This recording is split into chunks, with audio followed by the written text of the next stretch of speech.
Bonjour, bonsoir. Bienvenue sur la chaîne de l'immigration et de l'entrepreneuriat.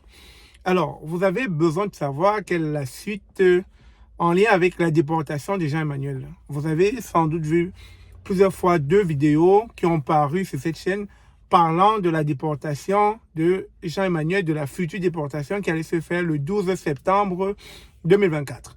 Alors, j'ai vu beaucoup de personnes m'interpeller à savoir est-ce que la déportation va toujours se faire ou pas. Alors, je vous reviens là avec des nouvelles fraîches. Alors, ce sont des nouvelles tout simplement qui montrent que toutes ces campagnes que vous avez battues contre la non-déportation de Jean-Emmanuel a fini par porter des fruits, mais seulement cette déportation a été reportée au 4 octobre. Et je vous demanderai de toujours mettre tout ce que vous pouvez, l'énergie positive que vous pouvez afin de ralentir ou alors d'annuler complètement cette déportation. Parce que je ne sais de le dire, chaque cas est unique. Et dans le cas de Jean-Emmanuel, je peux voir un immigrant qui essaie de s'intégrer, qui travaille, qui a une famille, qui a un enfant depuis 3 ans et qui a même lancé une procédure pour pouvoir être parrainé par sa femme. Donc, on peut voir quelqu'un qui est vraiment dans le besoin de vouloir s'intégrer dans la société québécoise.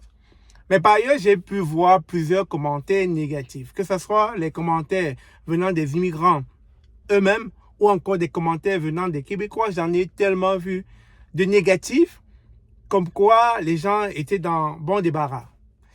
Mais néanmoins, ça m'attriste. Mais bref, malheureusement, vous n'avez pas eu gain de cause. Tout ce que vous avez murmuré, tout ce que vous avez médit en arrière ne s'est pas produit. Donc, le 12 septembre, Jean-Emmanuel est encore ici avec nous et sa déportation ne se fera pas. Donc, on va rester toujours unis, positifs. On va espérer vivement que le gouvernement canadien, que IRCC l'immigration puisse traiter rapidement son dossier afin que son regroupement familial puisse se faire et qu'il puisse rester ici avec sa femme et son enfant. Sur ce, on vous reviendra avec d'autres nouvelles dans ce sens si jamais les choses ont changé entre-temps. Mais déjà, le simple fait que on ait reporté sa déportation pour le 4 octobre, c'est déjà une victoire.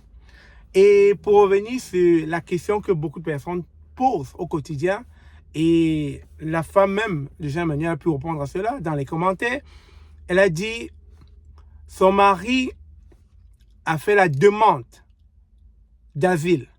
Malheureusement, sa demande a été refusée parce qu'il ne répondait pas aux critères de demandeur d'asile. Tout simplement. Ce n'est que ça. Donc, je ne comprends pas des commentaires comme quoi les gens utilisent des connotations péjoratives, négatives, je ne sais pas pourquoi. Il a fait une demande comme toute personne. On a vu sur cette chaîne récemment que même des Français ont fait des demandes d'asile.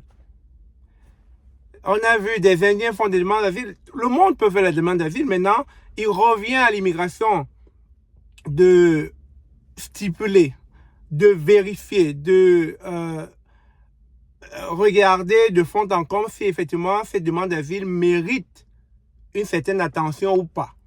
Et dans le cas de Jean-Emmanuel, malheureusement, sa demande d'asile n'était pas recevable. Et c'est la raison pour laquelle on lui a dit rejeter. Donc, je ne comprends pas pourquoi quelqu'un ne pourrait pas faire une demande d'asile. Les gens feront toujours des demandes d'asile.